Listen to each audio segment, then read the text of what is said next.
কদিন বৃষ্টির পরে আবারও বেশ গরম পড়েছে, আর তাই আজকে আবার শেয়ার করছি আপনাদের সাথে বেশ হালকা পাতলা একটা ডাল আর একটা সিম্পল ভাজার রেসিপি ডাল দিয়ে খাবার জন্য।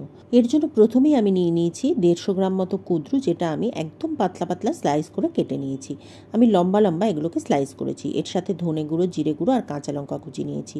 তার সাথে নিয়েছি কাশ্মীরি লঙ্কার গুঁড়ো, আমচুর পাউডার, নুন, হলুদ, গরম মশলার গুঁড়ো আর ফোড়নের জন্য গোটা জিরে। আর সাথে নিয়েছি সামান্য একটু হিং। কড়াইতে তেল গরম করে তার মধ্যে হিং আর জিরে ফোড়ন দিয়ে তার মধ্যে কাঁচা লঙ্কা আর কুঁদরুগুলো দিয়ে দিয়েছি। ভিডিওটা এই সময় আমার গন্ডগোল হয়ে গেছিলো বলে সেই ভিডিওটা আমি দেখাতে পারলাম না, সেই জন্য আমি সরি। এরই সাথে এর মধ্যে দিয়ে দিয়েছি নুন আর হলুদ। নুন হলুদ দিয়ে এবারে সব কিছু ভালো করে মিশিয়ে একটু চাপা দিয়ে কিছুক্ষণ ভাজা করে নিচ্ছি। গরমে বেশি তেল মশলা খেতে ভালো লাগে না, সেই জন্য আমি খুব অল্প তেলেই কুঁদরুটা ভাজছি। আর সেই জন্য একটু চাপা দিয়ে দিয়ে অল্প আঁচে ভাজলে পরে দেখবেন অল্প তেলেই কুঁদরুটা সুন্দর ভাজা হয়ে যাবে। তবে একটা জিনিস খেয়াল রাখতে হবে, বারে বারে ঢাকনা খুলে একটু নাড়াচাড়া করে দিতে হবে, তা না হলে কিন্তু তলা থেকে লেগে যাবে। একবার চেক করে নেব কুঁদরুগুলো সিদ্ধ হয়েছে কিনা। দেখুন কুঁদরুগুলো বেশ সুন্দর সিদ্ধ হয়ে গেছে। এবার এর মধ্যে বাকি মশলাগুলো দিয়ে দেবো। দিয়ে দিচ্ছি ধনে গুঁড়ো আর জিরে গুঁড়ো। ধনে গুঁড়ো আর জিরে গুঁড়োটা দিয়ে সামান্য একটু নাড়াচাড়া করে তারপর এর মধ্যে দিয়ে দেবো শুকনো লঙ্কার গুঁড়োটাও। আমি কাশ্মীরি লঙ্কার গুঁড়ো ব্যবহার করেছি, যেহেতু কাঁচা লঙ্কা চিড়ে দিয়েছি সেই জন্য কাশ্মীরি লঙ্কার গুঁড়ো দিচ্ছি, যাতে খুব বেশি ঝাল না হয়ে যায়। সব কিছু দিয়ে একবার ভালো করে নাড়াচাড়া করে ভাজা ভাজা করে নিচ্ছি, যাতে কাঁচা মশলার গন্ধটা চলে যায়। মিনিট খানেক নাড়াচাড়া করলেই মশলাগুলো বেশ ভালো করে মিশে যাবে এবং ভালো করে ভাজা ভাজা হয়ে যাবে, আর কাঁচা মশলার গন্ধটাও চলে যাবে। এবার এর মধ্যে দিয়ে দেবো আমচুর পাউডার আর গরম মশলার গুঁড়োটা। সব মশলাগুলো দিয়ে খুব ভালো করে মিশিয়ে নিলেই তৈরি হয়ে যাবে কুঁদরু ফ্রাই। আমচুর পাউডারের বদলে লেবুর রসও ব্যবহার করতে পারেন, তাতে কোনো অসুবিধা নেই। ভাজাটা তৈরি হয়ে গেছে, এবার এটাকে নামিয়ে নেব একটা সার্ভিং বোলের মধ্যে। চ্যানেলে আরও যেসব সবজির রেসিপি আপলোড করা আছে সেগুলোর লিঙ্ক ডেসক্রিপশন বক্সে আমি দিয়ে দেব, ইচ্ছা হলে সেগুলো দেখে নিতে পারেন।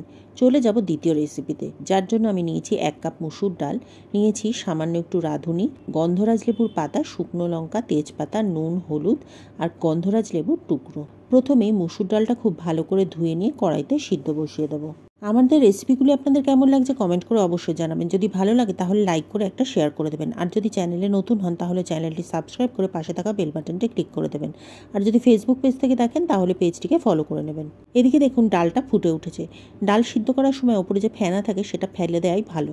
এই ফেনাটা না ফেলে দিলে পরে ডালটা ভীষণ পিচ্ছিল পিচ্ছিল তৈরি হয়, সেই জন্য ফেনাটা ফেলে দিতে হয়।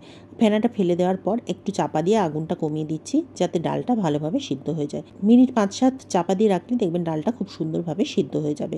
এবারে খুন্তির সাহায্যে ডালটা একটু ঘেঁটে দিচ্ছি, যাতে একদম স্মুথ টেক্সচার চলে আসে। ডালটা একটু ঘেঁটে দিয়ে তারপর এর মধ্যে দিয়ে দিচ্ছি 3 কাপ মতো গরম জল। ডাল তৈরি করার সময় অবশ্যই ডাল সিদ্ধ করার পর গরম জল ব্যবহার করবেন, তাহলে ডালের স্বাদটা হয় অনেক ভালো। এর সাথে দিয়েছি স্বাদ মতো নুন আর 1 চামচের 4 ভাগের 1 ভাগ হলুদ গুঁড়ো। সব কিছু দিয়ে ডালটা খুব ভালো করে ফুটিয়ে নামিয়ে রাখছি একটা পাত্রের মধ্যে। এবারে ডালটার ফোড়নটা তৈরি করে নিচ্ছি। কড়াইতে সামান্য একটু সর্ষের তেল গরম করে তার মধ্যে 2টো তেজপাতা আর 2টো শুকনো লঙ্কা ফোড়নে দিয়েছি। সাথে দিয়েছি সামান্য একটু রাঁধুনি। আগুনটা কমিয়ে ফোড়নটা খুব ভালো করে ভেজে নিচ্ছি। ফোড়নের সুন্দর গন্ধ বেরোলে তারপরে এর মধ্যে আগে থেকে তৈরি করে রাখা ডালটা ঢেলে দিচ্ছি। ডালটা ঢেলে দেওয়ার পর এবার এর মধ্যে দিয়ে দেবো বেশ কয়েকটা চেরা কাঁচা লঙ্কা। কাঁচা লঙ্কার পরিমাণটা যেরকম ঝাল খান সেইভাবে কমিয়ে অথবা বাড়িয়ে নিতে পারবেন। এর সাথে দেব বেশ কয়েকটা গন্ধরাজ লেবুর পাতা। গন্ধরাজ লেবুর পাতাগুলোকে আমি ছিঁড়ে একটু ডলে তারপরে ডালের মধ্যে দিয়েছি। এতে গন্ধরাজ লেবুর ফ্লেভারটা খুব ভালো পাওয়া যাবে। সাথে দিচ্ছি বেশ কিছুটা গন্ধরাজ লেবুর রস। আমি একটা গোটা গন্ধরাজ লেবুকে টুকরো করে কেটে নিয়ে সেটার রসটা এর মধ্যে দিয়েছি। আর সাথে দিচ্ছি 3-4টে গন্ধরাজ লেবুর স্লাইস। এটা শুধুমাত্র দেখতে সুন্দর লাগবে আর এর গন্ধটা খুব সুন্দর হবে, সেই জন্য। সব কিছু দিয়ে ডালটা ফুটিয়ে নেব। একবার ফুটে উঠলেই ডালটা নামিয়ে নিতে হবে। লেবু পাতা দিয়ে ডালটা যদি বেশিক্ষণ ফোটানো হয় তাহলে ডালটা তেতো হয়ে যাবে। তৈরি হয়ে গেল গন্ধরাজ লেবু দিয়ে মুসুরির ডাল।